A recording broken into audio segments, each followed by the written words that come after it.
Hello everyone, welcome to H G K guides. आज हम बात करने जा रहे हैं यूएसए की एक ऐसी यूनिवर्सिटी के बारे में जो एक नहीं दो नहीं बल्कि तीन तीन फुल ट्यूशन फी जो स्कॉलरशिप्स हैं उनको ऑफर कर रही है यूनिवर्सिटी। इसी के साथ साथ स्टूडेंट को जो है वो स्टाइपेंड भी प्रोवाइड किया जाता है। स्टूडेंट को अकोमोडेशन का बेनिफिट भी प्रोवाइड किया जाता है। तो अगर आप इनमें से किसी भी स्कॉलरशिप प्रोग्राम के लिए चाहते हैं कि अप्लाई करें, तो आप इन स्कॉलरशिप प्रोग्राम में से किसी भी स्कॉलरशिप प्रोग्राम के लिए अप्लाई कर सकते हैं। और उसके लिए क्या चीज़ें रिक्वायर्ड होंगी उसके बारे में आज हम बात करेंगे। तो हम डिटेल में आज बात करने जा रहे हैं यूएसए की एक यूनिवर्सिटी के बारे में जिसके अंदर आप अप्लाई कर सकते हैं, और ये यूनिवर्सिटी आपको फ़ी वेवर भी प्रोवाइड कर रही है। और ना सिर्फ ये बल्कि जो सेट एसीटी के स्कोर है वो ऑप्शनल है, यानी अगर आपके पास है तो आप उन्हें सबमिट कर सकते हैं। और इनकेस अगर वो टेस्ट स्कोर अगर आपके पास नहीं है तो आप उसके बगैर भी अप्लाई कर सकते हैं। और ये यूनिवर्सिटी थ्री जो फुल ट्यूशन फीस स्कॉलरशिप्स हैं उनको भी ऑफर कर रही है along with other benefit as well. तो स्टार्ट करते हैं कि कौन सी यूनिवर्सिटी है हमारे पास। तो जिस यूएसए की यूनिवर्सिटी के बारे में आज हम बात करने जा रहे हैं उस यूनिवर्सिटी का नाम है वेंडरबिल्ट यूनिवर्सिटी। तो आपने क्या करना है कि सर्च करना है वेंडरबिल्ट यूनिवर्सिटी। तो ये वो यूनिवर्सिटी है जो कि लोकेटेड है यूएसए के अंदर, और थ्री फुल ट्यूशन स्कॉलरशिप जो है वो ऑफर कर रही है इंटरनेशनल स्टूडेंट को। तो आपने क्या करना है कि आपने सिंपली इस एड्रेस को फॉलो करना है, और जब आप इस एड्रेस को फॉलो करेंगे तो यहाँ पर आने के बाद आपको इस यूनिवर्सिटी की कंप्लीट इन्फॉर्मेशन मिल जाएगी। सबसे पहले प्रोग्राम्स की बात कर लेते हैं, जो कि एक इम्पोर्टेंट पार्ट है कि कौन से प्रोग्राम हैं जो इस यूनिवर्सिटी की तरफ से अवेलेबल हैं हमारे लिए, जिनको हम स्टडी कर सकते हैं। तो टोटल 159 प्रोग्राम्स जो हैं वो अवेलेबल है इस यूनिवर्सिटी की तरफ से, including the bachelor, masters, doctoral, non degree और you can say online program. तो कुछ प्रोग्राम ऐसे भी हैं जो इस यूनिवर्सिटी की तरफ से ऑनलाइन भी ऑफर्ड किए जा रहे हैं। तो उनमें से हम इन प्रोग्राम में से जो टोटल प्रोग्राम है इनमें से कुछ प्रोग्राम की अगर बात करें, तो अकाउंटिंग के स्टूडेंट अप्लाई कर सकते हैं अगर वो अकाउंटिंग का प्रोग्राम स्टडी करना चाहते हैं। और इसी तरह हमारे पास जो है आर्ट के स्टूडेंट जो हैं वो अप्लाई कर सकते हैं। आप आर्किटेक्चर को स्टडी कर सकते हैं, आप बायोकेमिस्ट्री को स्टडी कर सकते हैं, बायोलॉजिकल साइंसेज को स्टडी कर सकते हैं, बायोमेडिकल इंजीनियरिंग को आप स्टडी कर सकते हैं। और बायोमेडिकल इंफॉर्मेटिक्स का प्रोग्राम भी अवेलेबल है, बायोमेडिकल साइंसेज अवेलेबल है, बिजनेस एडमिनिस्ट्रेशन अवेलेबल है। और डिफरेंट प्रोग्राम्स हमारे पास अवेलेबल है including the chemistry, civil engineering. जो स्टूडेंट सिविल इंजीनियरिंग स्टडी करना चाहते हैं वो भी अप्लाई कर सकते हैं। कंप्यूटर साइंस यानी जो स्टूडेंट आईटी की फील्ड से कोई डिग्री प्रोग्राम परस्यू करना चाहते हैं उनके लिए प्रोग्राम अवेलेबल है, including computer science, including data science. और इसी तरह हमारे पास और भी प्रोग्राम्स अवेलेबल हैं, इकोनॉमिक्स का प्रोग्राम अवेलेबल है। इसी तरह इंजीनियरिंग साइंस का प्रोग्राम अवेलेबल है, इंजीनियरिंग मैनेजमेंट का प्रोग्राम अवेलेबल है। इंजीनियरिंग जो स्टूडेंट परस्यू करना चाहते हैं उनके लिए भी नंबर ऑफ़ प्रोग्राम इस यूनिवर्सिटी की तरफ से ऑफर किए जा रहे हैं। तो ये कंप्लीट लिस्ट अवेलेबल है जो कि आप देख सकते हैं, और इनमें से कोई भी प्रोग्राम जो आपका डिज़ायर्ड प्रोग्राम है जिसे आप परस्यू करना चाहते हैं आप उस प्रोग्राम को चूज़ कर सकते हैं। और देन आपने मेक श्योर करना है कि क्या आप उस प्रोग्राम की जो रिक्वायरमेंट है एडमिशन की उसको मीट कर रहे हैं कि नहीं। तो ये तो थे हमारे पास यानी वो लिस्ट ऑफ प्रोग्राम्स जो कि इस यूनिवर्सिटी की तरफ से ऑफर्ड किए जा रहे हैं। अब बात करते हैं कि अगर हमने अप्लाई करना है इस यूनिवर्सिटी के अंदर एज एन इंटरनेशनल स्टूडेंट, तो क्या चीज़ें हमारी एप्लीकेशन के अंदर रिक्वायर्ड होती हैं ताकि हम एडमिशन के लिए अप्लाई कर सकें। तो जो स्टूडेंट इस यूनिवर्सिटी के अंदर अप्लाई करना चाहते हैं वो अप्लाई कर सकते हैं बाय यूजिंग दीज मीन, यानी इन दो मेथड के थ्रू आप अप्लाई कर सकते हैं। और इसी के साथ साथ जो चीज़ आपकी एप्लीकेशन में इंक्लूड होगी वो आपकी एप्लीकेशन फ़ी होगी, जो कि आपने पे करनी है। बट डोंट वरी, आपके पास फ़ी वेवर भी अवेलेबल है, और अगर आप एलिजिबल हुए इस फ़ी वेवर के लिए तो आप एप्लीकेशन फ़ी के बगैर इस यूनिवर्सिटी के अंदर अप्लाई कर सकते हैं। नेक्स्ट जो चीज़ आपसे रिक्वायर्ड है वो आपके हाई स्कूल की ट्रांसक्रिप्ट है जो आपने सबमिट करनी है। आपसे जो है वो लेटर ऑफ रिकमेंडेशन रिक्वायर्ड होंगे जिनको आप सबमिट करेंगे। और इसी तरह आपसे जो है टू एकेडमिक जो लेटर ऑफ रिकमेंडेशन है वो भी रिक्वायर्ड होंगे। जो पहले जो लेटर ऑफ रिकमेंडेशन जिनकी हम बात कर रहे हैं वो कौंसल लेटर ऑफ रिकमेंडेशन है जो आपने सबमिट करना है। इसी तरह हमारे पास जो सेट और एसीटी का स्कोर है वो ऑप्शनल है, यानी इन केस अगर आपके पास है तो आप इन्हें सबमिट कर सकते हो। इन केस ये टेस्ट स्कोर अगर आपके पास नहीं है तो आप उसके बगैर भी इस यूनिवर्सिटी के अंदर एडमिशन के लिए अप्लाई कर सकते हैं। नाउ ये तो वो चीज़ें थी जो कि आपके एप्लीकेशन में होनी चाहिए। अब कुछ एडिशनल रिक्वायरमेंट्स भी हैं जो वेरी करती हैं कि आप किस जो कैटेगरी के एप्लीकेंट हैं उस कैटेगरी से बिलोंग करते हैं। तो क्योंकि हम एक एज एन इंटरनेशनल स्टूडेंट अगर अप्लाई करना चाहते हैं तो हम इंटरनेशनल एप्लीकेंट की जो टाइप है उसमें आएंगे। और यहाँ पर आपसे क्या चीज़ें रिक्वायर्ड हैं कि आपने जो है वो अपनी जो एप्लीकेशन है उसको कंप्लीट करना है और उस एप्लीकेशन को आपने सबमिट करना है। और अगर आपके पास जो ऑफिशियल रिज़ल्ट हैं जो कि आपसे रिक्वायर्ड होंगे including the English proficiency test score, जिनका एक्सेप्टेड जो टेस्ट स्कोर यहाँ मेंशन है, आपने इनको सबमिट करना है। बट ऐसे एप्लीकेंट जिनकी जो फर्स्ट लैंग्वेज है और जो लैंग्वेज ऑफ इंस्ट्रक्शन है वो इंग्लिश है, तो वो उन लोगों से जो इंग्लिश प्रोफिशिएंसी का टेस्ट स्कोर है वो रिक्वायर्ड नहीं है, वो उसके बगैर भी अप्लाई कर सकते हैं। और इसी तरह वो स्टूडेंट जिनके पास सेट और एसीटी का स्कोर है और उन्होंने स्कोर किया है इतना सेट के अंदर और उन्होंने स्कोर किया है इतना एसीटी के अंदर, तो वो लोग जो इंग्लिश प्रोफिशिएंसी का टेस्ट स्कोर है उसके बगैर अप्लाई कर सकते हैं अगर उनके पास टेस्ट और एसीटी का इतना मिनिमम स्कोर है। और इसी तरह ये डिफरेंट जो टेस्ट स्कोर जो एक्सेप्टेबल्स हैं उनकी यहाँ पर लिस्ट मेंशन है और कितना मिनिमम स्कोर जो है आपसे रिक्वायर्ड होगा उन टेस्ट स्कोर के अंदर उनकी डिटेल भी यहाँ पर मेंशन है। तो इन केस इनमें से कोई भी अगर टेस्ट स्कोर आपके पास अवेलेबल है तो आप उसे सबमिट कर सकते हैं और मेक श्योर करना है कि इतना मिनिमम टेस्ट स्कोर आपके पास होना चाहिए ताकि आप अपनी जो इंग्लिश प्रोफिशिएंसी की रिक्वायरमेंट है उसे मीट कर सकें।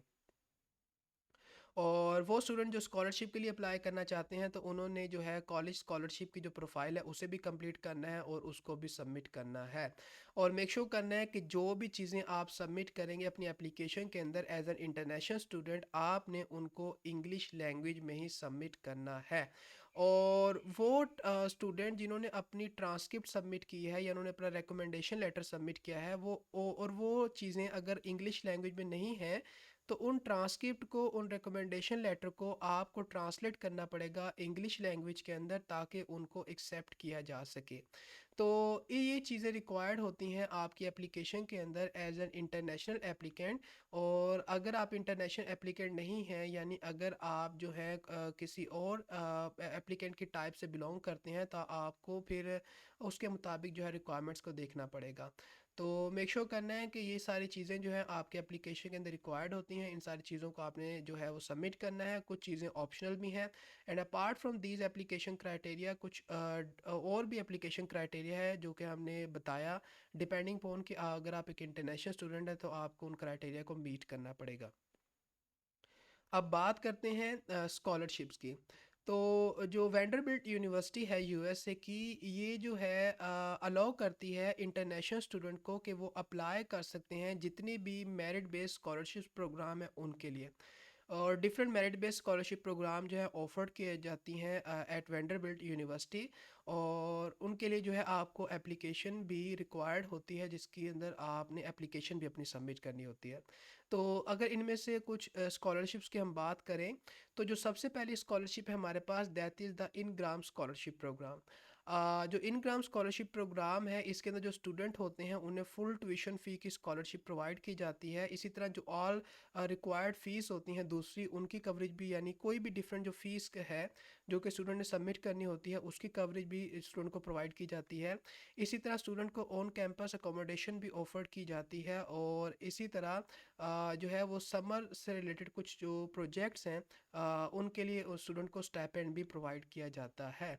और अगर बात की जाए इन स्कॉलरशिप की, क्या ये स्कॉलरशिप्स जो है वो रिन्यूएबल हैं, तो ऑब्वियसली स्कॉलरशिप रिन्यूएबल है। और वो एप्लीकेंट जो इस स्कॉलरशिप की अमाउंट से जो है उनकी यानी एक्सीड कर रहे हैं वो कि उनका जो एक्सपेंस है वो थोड़ा ज़्यादा है, तो उनको जो है एडिशनल अमाउंट भी प्रोवाइड की जाएगी ताकि वो जो है अपनी जो एजुकेशन है जो स्टडी है उसको सपोर्ट कर सकें। और जो स्कॉलरशिप्स हैं उनको रीन्यू किया जाता है एनअली। और 3.0 जो है वो मिनिमम जीपी है जो कि आपको से रिक्वायर्ड होगा जिसको आपने मेंटेन करना है ताकि आपको इस स्कॉलरशिप प्रोग्राम के लिए जो है दोबारा से रिकन्सिडर किया जाए। अगर बात की जाए एप्लीकेशन की तो आपने क्या करना होता है कि आपने अगर स्कॉलरशिप प्रोग्राम के लिए अप्लाई करना है तो आपसे एप्लीकेशन रिक्वायर्ड है यानी आपने अपनी एप्लीकेशन को सबमिट करना है। और वो स्टूडेंट जो एप्लीकेशन सबमिट करेंगे, जो अप्लाई करेंगे, उनको प्रेफरेंस दी जाती है इस स्कॉलरशिप के लिए। और अप्लाई आपने किस तरह से करना है कि आपने अप्लाई करना है विया दिस एप्लीकेशन, और यहाँ पर आपने जो अपनी एप्लीकेशन है उसको सबमिट करना है। और जो करंटली एनरोल्ड जो एप्लीकेंट हैं वो भी इस स्कॉलरशिप प्रोग्राम के लिए अप्लाई कर सकते हैं अगर वो एलिजिबिलिटी क्राइटेरिया को मीट करते हैं। तो ये थी पहली स्कॉलरशिप जो कि हमें फुल ट्यूशन फ़ी की स्कॉलरशिप जो है ऑफ़र कर रही है और बाकी बेनिफिट हमें प्रोवाइड कर रही है। सेकंड स्कॉलरशिप की बात की जाए तो that is Cornelius Vanderbilt scholarship. तो ये स्कॉलरशिप जो है फुल ट्यूशन फ़ी की बेनिफिट प्रोवाइड कर रही है इंटरनेशनल स्टूडेंट को। इसी के साथ साथ जो वन टाइम समर स्टाइपेंड है वो भी स्टूडेंट को प्रोवाइड किया जाता है। और वो स्टूडेंट जो एडिशनल उनको ज़रूरत है फाइनेंस की, उनको एडिशनल फाइनेंस भी प्रोवाइड किया जाता है अगर उनका जो फाइनेंस है वो एक्सीड कर रहा है amount of the full tuition fee scholarship. और इसी तरह जो स्कॉलरशिप है ये रीन्यूड की जाती है ईच ईयर अगर स्टूडेंट जो है मेंटेन करते हैं एटलीस्ट 3.0 जीपीए को। तो ये वो मिनिमम जीपीए है जिसको आपने मेंटेन करना है ताकि आपको ये स्कॉलरशिप दोबारा से प्रोवाइड की जा सके। अगर बात की जाए एप्लीकेशन की तो आपसे जो है वो एप्लीकेशन ऑब्वियसली रिक्वायर्ड होगी इस स्कॉलरशिप प्रोग्राम के लिए भी, जिसके लिए आपने अपनी एप्लीकेशन को सबमिट करना है एट दिस। और जो बात की जाए स्टूडेंट की सिलेक्शन की तो आपकी इस स्कॉलरशिप के अंदर सिलेक्शन होती है based on your academic achievement, on your leadership skill, on your contribution. तो ये सारी चीज़ें जो है आपकी स्कॉलरशिप की सिलेक्शन के अंदर इंपॉर्टेंट रोल प्ले कर रही होती हैं। तो ये एक और स्कॉलरशिप थी जो कि इस यूनिवर्सिटी की तरफ से ऑफर्ड की जा रही है और ये भी फुल ट्यूशन फी स्कॉलरशिप है। और थर्ड स्कॉलरशिप की अगर हम बात करें तो that is chancellor scholarship programme. तो ये स्कॉलरशिप भी फुल ट्यूशन फ़ी की स्कॉलरशिप ऑफर्ड कर रही है। तो इट्स मीन इस यूनिवर्सिटी की तरफ से 3 full tuition fee scholarships provide की जा रही हैं इंटरनेशनल स्टूडेंट्स के लिए।